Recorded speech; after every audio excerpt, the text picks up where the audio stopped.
Chers spéculateurs, bonjour et bienvenue dans cette vidéo du samedi. L'or explose, le Bitcoin casse ses ATH. Je vais vous proposer aussi une idée d'arbitrage sur notamment vos portefeuilles long terme. Essayez de passer sur potentiellement de la small cap value et je vais vous expliquer pourquoi les small cap value américaines sont dans un état où on a un énorme potentiel de hausse comparativement aux indices boursiers habituels des pays développés. Et voilà, ce sont des idées d'arbitrage, hein, comme toutes les vidéos du samedi. Je ne suis pas conseiller, j'ai pas les accréditations ou quoi, ce sont juste mes images mentales que je partage avec vous. Mais voilà, en général, ces images mentales, elles proviennent juste d'une lecture de la psychologie des foules et pas de mes idées, de prédictions. Parce que la plupart du temps, si je me fie juste à mes idées et ce que je ressens, bah, ça n'a aucun rapport avec ce que les graphes et la psychologie des foules me disent, mais plutôt en rapport avec ce que les médias nous disent et ce qui nous mettent dans le cerveau. Donc c'est un petit peu le but, hein, je le rappelle, de cette vidéo hebdo du samedi, c'est de trouver des opportunités, des asymétries et d'avoir des lectures dessus basées uniquement sur le comportement et les cycles de marché et non sur des interprétations personnelles qui viennent de nous ou de la communauté des investisseurs qui font des belles thèses écrites mais qui ne collent pas du tout à la réalité, à la psychologie des foules. Donc allez, c'est parti pour cette vidéo hebdo. Ça y est, nous y sommes, le Bitcoin est revenu, taper ses ATH et les a dépassés. Donc là, on est sur le Bitcoin contre le dollar. Et comme je vous l'explique depuis de nombreuses semaines, l'idée maintenant, ça va être que ça se calme. Il va falloir qu'on consolide autour des niveaux actuels, que les gens se disent « Ouh là là, on est sur une résistance, on se calme un petit peu ».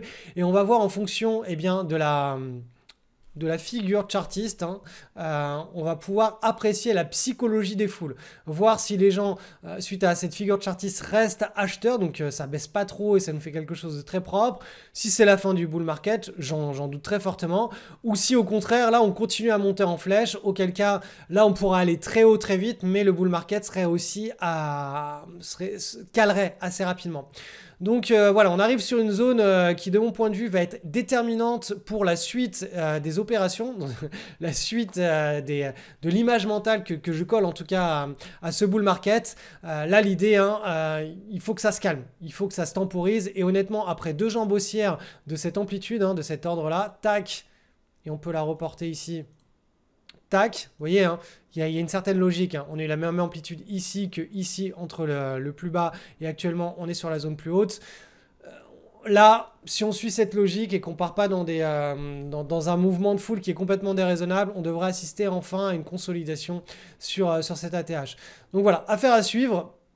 Mais voilà, je sais que tout le monde voudrait que ça continue à monter en flèche parce que c'est de l'argent de gagner. Mais pour la pérennité et de ce grand bull market, il faudrait que ça se stabilise.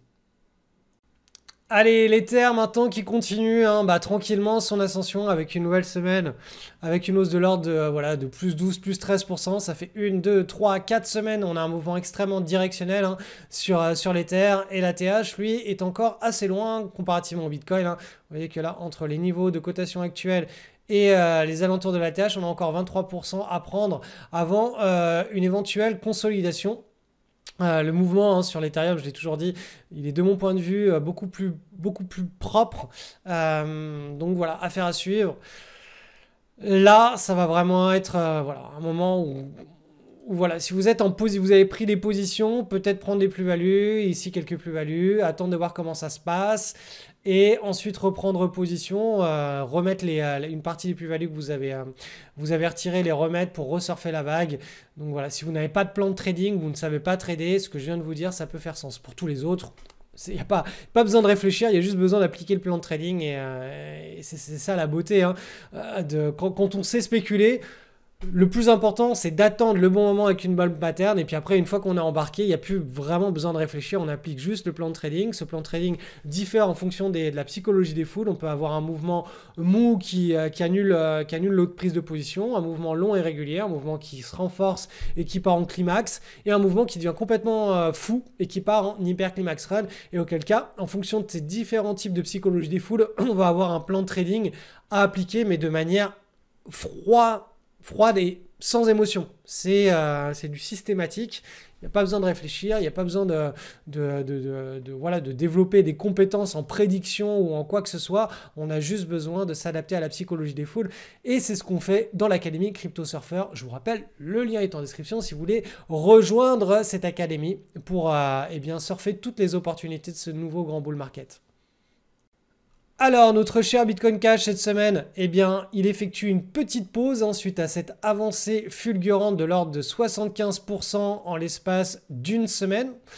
C'était quand même un mouvement qui était assez significatif. Je vous rappelle que là, avant les ATH, on a quand même un bon gros potentiel. Alors, à l'époque, on avait 550%. Là, actuellement, on est plus sur du 280%. Donc voilà, encore une fois, soit vous avez un plan de trade et vous savez ce que vous faites, soit vous n'avez pas de plan de trade et puis bah là... au petit bonheur la chance, au doigt mouillé. En tout cas, voilà, dans l'académie, dans l'académie Crypto Surfer, on suit tranquillement notre plan de trade et, pour surfer au mieux et coller au mieux à la psychologie des foules sur ce trade. Suivi du XRP qui est là sur un trade en mensuel, une pattern en mensuel, donc très très longue dans le temps, qui n'a rien à voir avec les autres types de crypto-monnaies où on est sur du daily, voire de l'hebdo. L'hebdo est beaucoup plus rare que le daily. Le mensuel est encore plus rare. Il y en a très très très peu. Enfin, je crois que j'en ai pas à l'esprit des cryptos qui dessinent une pattern en mensuel. Vous voyez, on arrive sur la fin du triangle. Là, je pense que d'ici la fin de l'année 2024, on devrait être sur le dénouement de ce trade avec la cassure. Rappelez-vous l'or, on a attendu des mois et des trimestres sur l'or pour avoir eh bien, le fameux premier breakout. On était sur une pattern en mensuel qu'on suivait en hebdomadaire. Là, c'est exactement la même logique. On est sur une pattern en mensuel que l'on peut suivre en hebdomadaire à travers différents signaux. Donc ici, un premier break qui pourrait se mettre en place et ici le deuxième. Mais il faut garder à l'esprit que cette pattern est très très longue dans le temps et elle reste sur une unité de temps mensuelle. Allez, j'en profite pour faire un petit point rapide sur l'euro contre le dollar. Donc je vous rappelle la situation à très long terme de l'euro face au dollar. L'euro face au dollar est ancré dans ce canal baissier. On a cassé un énorme, une grosse dynamique baissière, un énorme ici triangle chartiste. Donc on l'a cassé ici. On a continué la baisse, on est en train de revenir tester, on a testé une fois, deux fois, trois fois cette résistance. Donc cette résistance pour le moment marche très bien. Si elle était cassée par le haut, ça invaliderait de mon point de vue cette grande dynamique de baisse. On repartirait sur quelque chose qui ressemblerait à une épaule, tête, épaule inversée, donc figure de retournement. Mais pour le moment, on n'est pas du tout sur ce scénario. Pour le moment, on reste dans la logique d'un scénario de continuation de tendance baissière parce que la résistance, elle a montré à de nombreuses reprises qu'elle tenait et bien tout simplement cette structure-là qui est en train de se mettre en place, je vais faire un zoom dessus, l'analyser avec vous. Donc cette structure, ici c'est un élargissement et on voit que dans la deuxième partie de l'élargissement, on a une épaule, tête, épaule qui est en train de se construire. Et là, potentiellement, on va dire la semaine prochaine ou la semaine d'après, si c'est vraiment cette figure qui est en train de se construire, on aura ici un point haut qui devrait se dessiner, qui devrait eh bien être un point dur, repartir vers le bas. Et là, on aura une épaule, tête, épaule au sein d'une grande épaule, tête, épaule. Et donc, on a plusieurs niveaux à surveiller pour une accélération baissière de l'euro face au dollar. Donc, première accélération ici, sous la zone des, on va dire, 1,0740. Deuxième accélération sous les 1,05. Et là, si on casse cette zone-là, là, c'est la grosse débandade avec un retour sur un test sur les 0,95. Donc voilà le scénario que je privilégie pour le moment de l'euro face au dollar. Il faut savoir qu'en plus le dollar rémunère très très bien sa devise comparativement à l'euro. Donc si l'euro commence à se dévaluer et qu'en plus pour tous ceux qui détiennent de l'euro c'est mal payé, ils vont être très très heureux de faire des conversions de l'euro vers du dollar pour avoir une meilleure rémunération et une devise qui se renforce d'autant plus. Donc voilà c'est l'image mentale que je garde pour l'euro pendant l'année 2024-2025. Tant que cette résistance-là, cette énorme... Hop là, je vais repasser en mensuel. Tant que cette zone-là tient, tout ça là, cette énorme résistance tient, je reste avec une image mentale d'un euro qui devrait se dévaluer et potentiellement retomber sur la parité et bien en dessous. Donc voilà ce que m'inspire hein, ce graphe, la lecture de ce graphe. Allez, on est parti sur une analyse de l'or. L'or coté en euros, ça y est, on y est. La patience paye. La patience paye toujours en bourse. D'ailleurs, la patience devrait être rémunérée quand on fait du suivi de tendance, puisque c'est la qualité principale d'un trend follower. C'est d'attendre ces fameux signaux, ici comme on a eu la semaine dernière. Et c'est pas faute de l'avoir attendu. Et là, au fur et à mesure que la pattern se resserrait, de l'avoir annoncé qu'en cas de break à la hausse, on aurait une poussée qui serait celle d'un nouveau bull market. La semaine précédente, on a eu le signal. Cette semaine-là, à partir où on a eu, du moment où on a eu le dépassement du breakout, hein, des plus hauts, on a eu la validation du signal. Et donc là, ça y est, on est censé être parti pour le nouveau grand bull market sur l'or. Donc l'or, ici, on a le graphique de l'or coté en euros. Je vais vous le mettre en mensuel aussi pour que vous compreniez bien dans quel cadre à très long terme s'inscrit hein, cette petite figure avec le break de ce mois-ci, de cette semaine, enfin des 2 dernières semaines et du mois de mars. Il s'inscrit dans un énorme canal aussi, hein, vous le voyez. Et donc on a quand même, avant qu'on se retrouve dans une zone d'excès, là, si je prends les plus hauts actuels, on a quand même quelque chose de l'ordre de plus 80%, voire plus au cours des prochains trimestres et des prochaines années. Donc est-ce que ça veut dire que l'or arrivera sur ces niveaux-là ? Je n'en sais absolument rien. En tout cas, si l'or arrive sur ces niveaux-là, ce sera à ce moment-là qu'il faudra songer à revendre son or, mais certainement pas maintenant. Là, c'est plutôt le moment où on est très content d'en avoir acheté au cours des 2 dernières semaines ou de la semaine précédente ou du début de cette semaine pour avoir timé ce magnifique breakout. Donc voilà, l'or coté en euros. Pattern absolument magnifique qu'on a attendu pendant des années, enfin des trimestres en tout cas, même 2 années. Et on y est depuis la semaine dernière. Donc voilà, le timing de l'analyse graphique, de l'analyse comportementale, quand on sait quoi lire quoi faire, hein, pas essayer d'acheter tous les bas et de revendre les hauts, mais juste d'attendre quelque chose de très propre qui se met en place et de ne pas intervenir tant qu'on n'a pas quelque chose de propre, et bien voilà ce que ça permet de faire. Et ça, pour tous ceux qui suivent la vidéo hebdo du samedi depuis des années, vous commencez à comprendre la logique et vous avez exactement les mêmes images mentales que moi qui s'impriment dans vos esprits. Donc on comprend de quoi on parle hein, tous ensemble et ça fait plutôt plaisir. On va regarder maintenant l'or coté en dollars, donc l'or coté contre la grande devise hégémonique. Donc eh bien ce grand pivot là que je vous avais mis en pointillé, que je peux vous mettre ici maintenant en gras, il a été cassé cette semaine. Donc là, cette petite pattern qui était absolument divine et parfaite, elle était annonciatrice hein, eh bien d'un comportement, si ça cassait à la hausse, d'un comportement très bullish, très haussier. Le break, comme on l'a expliqué la semaine dernière, il s'est fait. On attendait la validation par un nouveau plus haut hein, de cette séance hebdomadaire et du break de cette énorme hein, pivot à très long terme. Et ça a eu lieu cette semaine. Donc là, pareil, hein, l'or coté contre du dollar américain, l'or coté contre de l'euro, en gros l'or coté contre toutes les devises du monde entier, devrait commencer enfin à lancer eh bien, son gros bull run.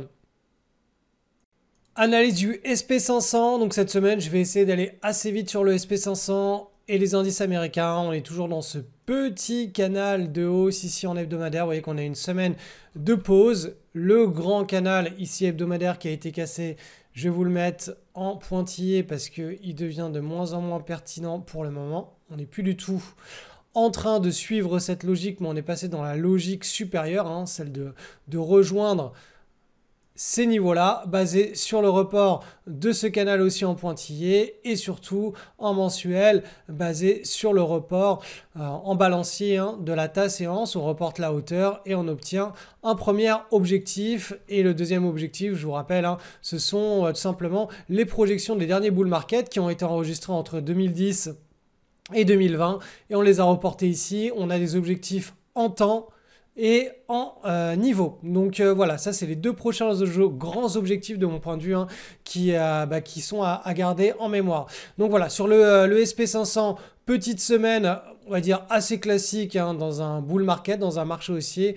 on stabilise et tant qu'on reste dans ce petit canal ici hein, qui a été initié on va dire à partir du mois de novembre 2023, on reste dans une dynamique avec un momentum qui est très régulier, avec peu de volatilité et la logique est la même si on regarde sur le Nasdaq 100, on se dirige tranquillement vers le haut de ce canal. Sur le DAX, pareil, on suit la logique, hein, semaine de hausse, donc ça fait 1, 2, 3, 4 semaines de hausse, on est encore assez loin de l'objectif en balancier. Et sur le CAC 40, la même histoire, une semaine de hausse, on est, voilà, on est il n'y a, pas de, y a rien de nouveau en fait. Hein. Et je pense que pendant de longues et longues semaines, ça va être un petit peu la même histoire. La vidéo du samedi concernant les indices des pays développés, ce sera bon, une hausse tranquille et régulière et puis de temps en temps on assistera à des consolidations qui génèrent un petit peu de volatilité. C'est l'image mentale à garder au cours des prochains trimestres et des 2 prochaines années. Maintenant, il se passe quelque chose de très intéressant, notamment sur les small caps. Donc les small caps ont été complètement délaissés depuis le nouveau départ du bull market. On a ici le Russell 2000. Donc c'est un indice de small caps qui est large, hein, ça prend autant les small caps value que les small caps croissance, que les small caps déficitaires. Enfin ça prend 2000 small caps américaines qui sont cotées sur le marché américain. Et vous voyez que la semaine dernière ici, on a cassé et cette semaine, on a eu la validation. Donc ça, cette petite figure, elle arrive à un niveau très très précis. Déjà, on a fait une large base qui est un petit peu descendante. On l'a cassé ici. Et comme je le répète sans arrêt, pour timer et avoir une bonne idée s'il y a un nouveau cycle en train de se mettre en place, suite à une cassure de large base, comme c'était le cas ici, on attend de voir la première consolidation. Tac, tac, tac, tac, tac, tac. Et on attend d'avoir le breakout suivi de la validation du breakout. Cette semaine, on a eu la validation du breakout. Ça veut dire que très probablement, les small caps qui ont été complètement délaissés au cours des derniers mois, alors que les large caps et les valeurs qui étaient très très en vue, les valeurs technologiques, ont été abondamment accumulées dans les portefeuilles des institutionnels et des investisseurs, eh bien on pourra assister au cours des prochaines semaines et des prochains mois, et même des prochains trimestres, à un retour en force des small caps. On a ici le VBR, donc qui est un ETF américain sur les small cap value. Et là, on se rend compte que sur les small cap value, donc qui est une niche au sein des small cap, on a une figure qui est beaucoup plus bullish que sur les small cap de manière générale. Donc les small cap value risquent d'avoir le vent en poupe au cours des prochains trimestres. Vous voyez la pattern ici, la large base, elle n'est pas descendante, elle est latérale, ça veut dire qu'il y a plus de force. Hein.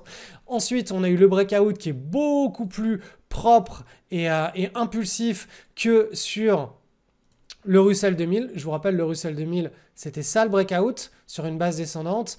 Et sur les small cap value, on a une base latérale et on a un très très très beau breakout qui s'est opéré pendant la semaine du 11 décembre. Ensuite, première consolidation, tac tac tac, et là, la semaine précédente, on a eu la cassure et cette semaine, on a la validation. Donc tout ça me fait imprimer une image mentale que les small cap value devrait très fortement performer au cours des prochains trimestres. Donc ça peut être quelque chose d'assez intéressant de mixer hein, si vous avez notamment des ETF. Je ne sais pas si vous avez un portefeuille diversifié avec par exemple 30% d'actions, donc d'ETF actions dans votre portefeuille, ça peut être assez intéressant d'en mettre peut-être 5 ou 10% ou même 15% en ETF small cap value. Donc à vous de voir, mais c'est une idée de diversification au sein de vos 30% d'actions si vous avez des portefeuilles diversifiés. Et voilà, c'était le signal, le grand signal cyclique hein, de cette semaine. Donc pour tous les élèves de l'école LSL, il y aura une grande conférence qui sera bientôt tenue. Alors je crois que ce sera à la fin du mois de mars ou pendant le mois d'avril sur des adaptations du portefeuille All Weather avec notamment l'arrivée des CTA. Vous verrez comment est-ce qu'on peut implémenter ça et tous les tests et les backtests que j'ai fait sur les 50 dernières années et en quoi ça améliore les performances tout en diminuant d'autant plus les les drawdowns sur le portefeuille long terme. Vous verrez une version qui a absolument Black Swan, mais Black Swan de chez Black Swan de ce portefeuille-là. C'est une grande nouveauté hein, pour l'école et tout cela, ce sera dans le pilier 2 de l'école LSL, le spéculateur libre. Grande annonce aussi à faire, je pense que je vais relancer une année d'école au mois de septembre de cette année. Donc il y aura une nouvelle année LSL. On est dans un grand bull market, il y a plein de belles opportunités, il y a plein de choses à faire. Donc ce sont voilà, des cycles qui sont très porteurs pour, déjà pour former des élèves, pour que ces élèves performent et puis ensuite tout simplement pour pouvoir vivre de très très belles expériences et de les partager avec une communauté.